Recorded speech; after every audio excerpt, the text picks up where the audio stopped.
नमस्कार, मैं डॉक्टर संतोष आपका स्वागत करता हूं आज के इस नए यूट्यूब के वीडियो में।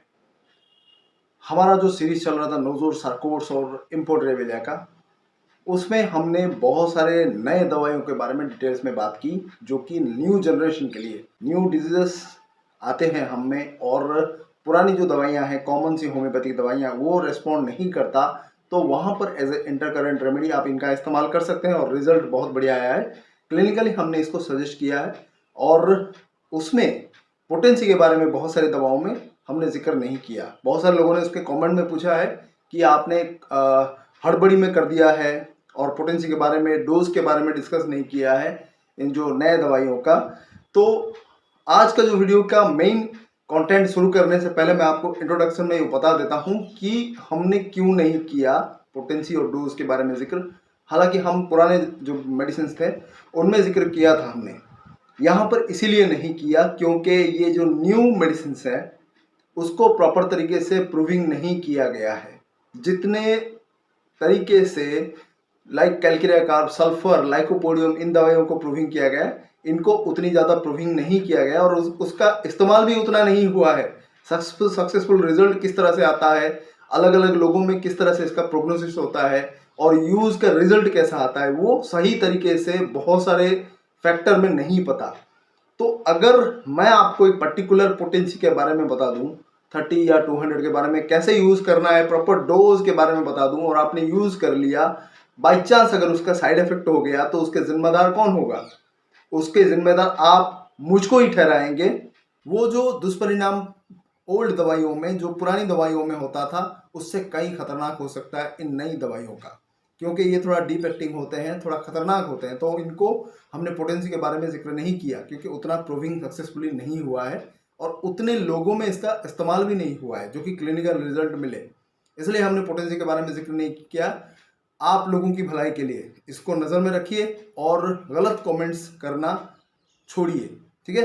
सही तरीके से मेडिसिन के बारे में जो जो हमने डिटेल एक्सप्लेन किया उसको जानिए, नई दवाइयों का जो इस्तेमाल होता है उसके डिजीज के ऊपर जानिए, और उसके बाद अगर आपको सही तरीके से उन दवाइयों का इस्तेमाल जानना है आपकी बीमारी के लिए तो आप प्रॉपर कंसल्टेशन कर सकते हैं। सिर्फ मुझसे नहीं, किसी भी अच्छे डॉक्टर के साथ कंसल्ट करिए, उसके कंसल्टिंग के हिसाब से आप उस दवा को इस्तेमाल करिए, सही रहेगा आपके लिए, नहीं तो खतरा बन सकता है।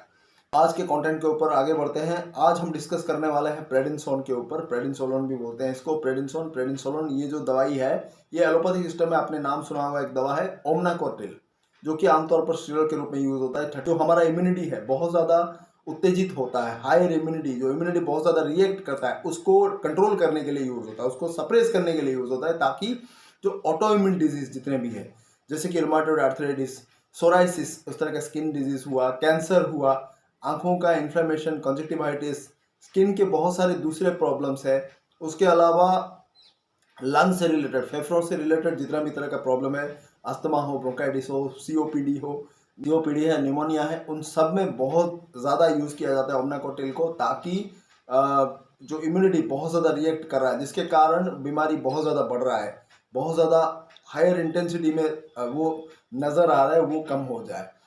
तो यहाँ पर हम डिस्कस करेंगे कि आज का जो होम्योपैथिक दवाई है प्रेडिनिसोन, उसका क्या इस्तेमाल किया जाता है दोस्तों। क्योंकि जैसे आपको पता होगा, लास्ट हमने जब बात किया था कॉर्टिसोन के ऊपर, कॉर्टिसोन कॉर्टिकोस्टेरॉइड है जो कि एड्रेनल ग्लैंड से बनता है।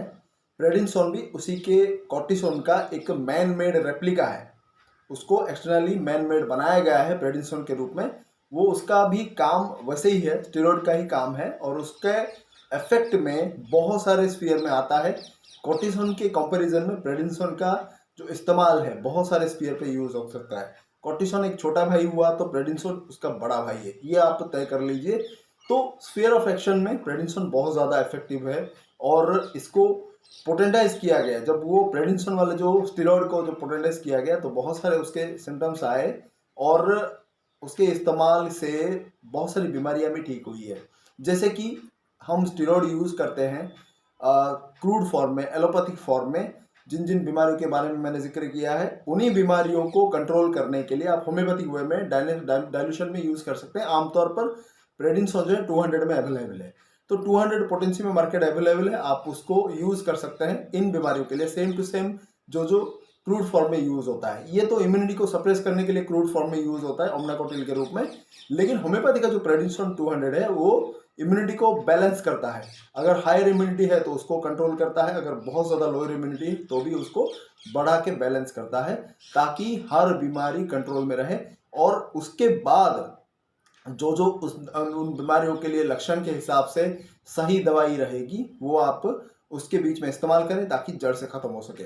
तो आमतौर पर देखा जाए तो प्रेडिनिसोन 200 एज ए इंटरकरेंट रेमेडी बहुत ज़्यादा यूज होता है। इसको मेन मेडिसिन के रूप में हम यूज नहीं कर सकते, क्योंकि लिमिटेड स्फीयर ऑफ एक्शन है और उसने डीप एक्टिंग रूप में इसका प्रूविंग भी नहीं हुआ है। तो मल्टीपल पॉलीक्रेस्ट हम नहीं बोल सकते इसको, लेकिन एक डीप एक्टिंग और सार्कोड वाला दवा है, जो कि एक आम तरीके से दवा से या फिर हार्मोन से बनता है, कॉर्टिकोस्टेरॉइड जैसे बोलते हैं।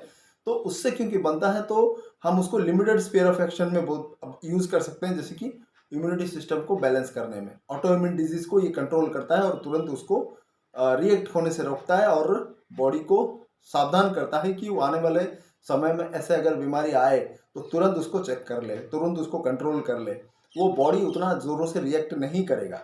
तो बेसिकली इन चीज़ों में यूज होता है प्रेडिनिसोन 200। डोज के बारे में अगर आप प्रॉपर डिजीज के कंसल्ट करना चाहते हैं तो मुझसे कंसल्ट कर सकते हैं। मेरे व्हाट्सअप नंबर पे आप संपर्क कर सकते हैं, जो कि 9040040263, ये नीचे मैं दे दिया है, आप देख सकते हैं। तो व्हाट्सअप पे कांटेक्ट करिए, प्रॉपर कंसल्टेशन कीजिए। जिनको भी ज़रूरत पड़े इन जैसे बीमारियों को ताकि लड़ने के लिए, तो उसके हिसाब से हम अलग अलग बीमारियों के लिए अलग अलग डोज और पोटेंशियम यूज करते हैं। आमतौर पर 200 पोटेंशियम यूज करते हैं और मार्केट में भी बहुत ज़्यादा अवेलेबल है, जो कुछ अपने स्टेरॉइड पहले लिया है उसके साइड इफेक्ट को भी दूर करता है। उसके अलावा बहुत सारे सर्दी, जुकाम, खांसी, ऐसे रेस्पिरेटरी सिस्टम, कहीं भी बॉडी में कहीं भी इन्फ्लेमेशन हो, स्टेरॉइड का काम है इन्फ्लेमेशन को चेक करना। ठीक उसी तरह से अगर उसको पोटेंडाइज किया गया तो उसको भी एंटी इन्फ्लेमेटरी के रूप में यूज होता है। तो बॉडी में सर से लेकर पांव तक इन्फ्लेमेशन को चेक करने वाला एक तो कॉर्टिसोन हमने डिस्कस किया सर, दूसरा उसका बड़ा भाई है प्रेडिनिसोन, जो आज हमने डिस्कस किया। उसके 200 पोटेंसी मार्केट में बहुत इजीली अवेलेबल है।